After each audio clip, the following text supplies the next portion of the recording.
l'été de NC Première. Mots de guerre, c'est une exposition sur les traumatismes de la Seconde Guerre mondiale en Nouvelle-Calédonie. C'est une période où la Nouvelle-Calédonie a été utilisée comme QG par l'armée américaine.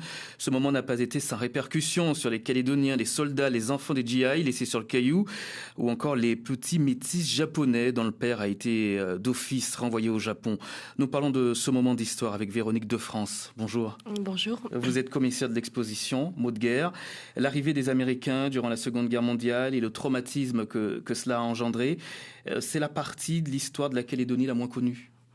En parlant de cette guerre. Certes, en tout cas, elle était un petit peu en décalage avec la présentation du musée de la guerre, là, donc, qui a ouvert en 2013.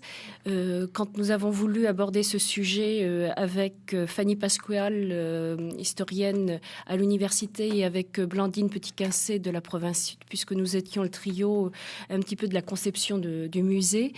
Ce musée, on l'avait pensé avec ce côté une guerre positive. C'est effectivement peu de morts, énormément un boom économique, des infrastructures donc technologiques, et puis dans la mémoire des anciens quelque chose. C'est une période mythique, hein, on doit bien le reconnaître.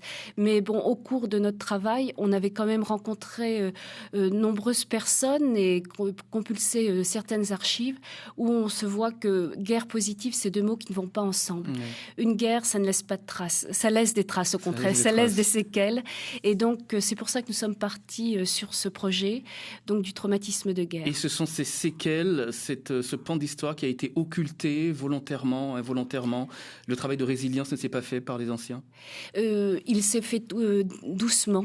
Ce qui est peut-être le chemin le plus abouti, c'est toute cette communauté japonaise, donc ces enfants qui n'ont pas forcément connu leur père, puisque à partir de 41, début 42, les pères vont être déportés en Australie et après renvoyés au Japon. Donc pour beaucoup, ça va être qui était mon père, et puis ce silence tout autour qui va...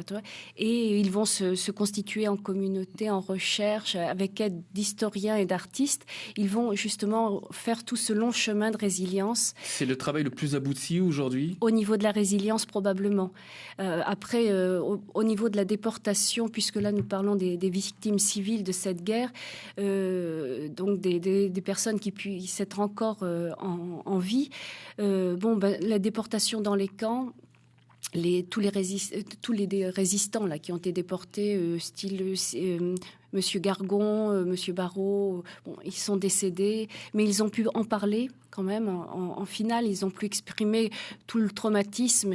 Et puis, comme disait Sylvain Gargon, maintenant, je fais du rap et je dois parler. Mais il lui a fallu quand même 40 ans pour pouvoir s'exprimer. Et je vous propose de commencer par le début. Alors, on commence par le début. Le 7 décembre 1941, c'est Pearl Harbor, l'attaque surprise des Japonais sur la base navale américaine. Ça précipite l'entrée des GIs dans la Seconde Guerre mondiale. On est d'accord jusque-là. Et donc en Nouvelle-Calédonie, le Caillou est utilisé comme base arrière, comme QG, quartier général, par l'armée américaine. Le premier convoi arrive le 12 mars 1942 en Nouvelle-Calédonie, 17 000 soldats. Ça double la population du territoire. Est-ce que ce n'est pas là le premier choc, le premier traumatisme finalement ? Peut-être. Je pense que le traumatisme, ils l'ont eu aussi quand même un tout petit peu en amont, avec les marins, le bataillon du Pacifique qui est parti rejoindre le front bien avant, si on veut. Et donc la bataille de Bir Hakeim, les anciens s'en souviennent pas comme une partie de plaisir. Hein.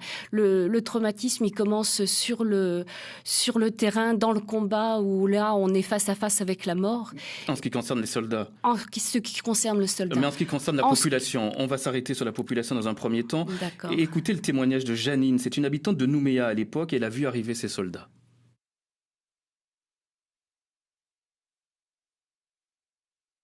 Dans les 4 heures par là, on a vu tout ça débarquer, des hommes et des hommes et des hommes et des hommes. Ça n'en finissait pas. Et on s'est dit, mais où vont-ils aller ?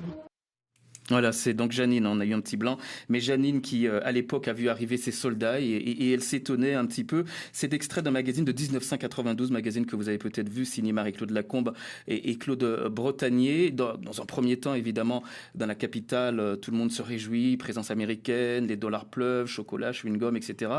Et puis, arrive, enfin... On occulte cette période moins glorieuse. On en parlait avec vous. Donc après cette attaque, tous les Japonais de la colonie qui sont internés, etc. Les Japonais sont arrêtés. Ils sont considérés comme des ennemis, des espions. Leurs biens sont saisis.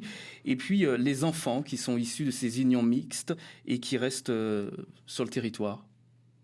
Oui, c'est la grosse partie douloureuse de cette guerre, effectivement.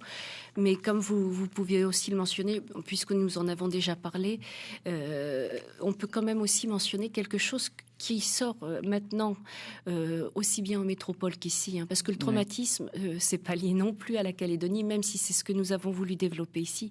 Comme le rappelait hier Madame la députée maire, c'est le traumatisme des guerres, c'est quelque chose d'universel, d'intemporel. Et quand on écoute votre actualité avant cette émission, on voit qu'elle est totalement quotidienne un petit peu partout. Donc c'était pour ça qu'on avait aussi envie de réfléchir sur cette prise en charge du traumatisme.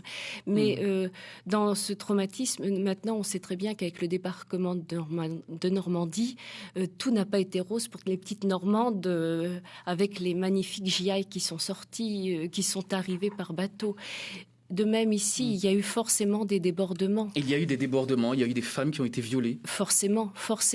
Même si on avait une police militaire tout à fait exceptionnelle et que ça a été d'un... Il y a eu des témoignages, comment vous l'avez su? Alors ça, énormément par les journaux. C'est Fanny Pascual qui a fait un très grand travail sur ce sujet dans les archives américaines. Et bon, ça a été tu. Et même quand on écoute les témoignages aujourd'hui, où c'est encore un peu plus loin, où la mémoire est très sélective, hein, cette mémoire. Mais quand on relit dans le livre, par exemple, de Monsieur Delay, d'Henri Delay, les témoignages des adultes, donc ceux qui ont témoigné dans les années 70, on se dit que c'était pas aussi rose. Cette guerre, elle avait du bruit, il y avait des beuveries, il y avait des moments où on en avait un petit peu marre d'avoir des gens qui étaient sur notre terrain. On l'a encensé, mais quand on réfléchit, quand on va un petit peu en amont, il y a eu des soucis. Et il y a eu des enfants issus de ces viols de Calédoniennes. Des viols, je n'en sais rien. Je ne peux pas vous dire, mais par contre, il y a eu effectivement des enfants issus de ces unions. Mais des unions consenties.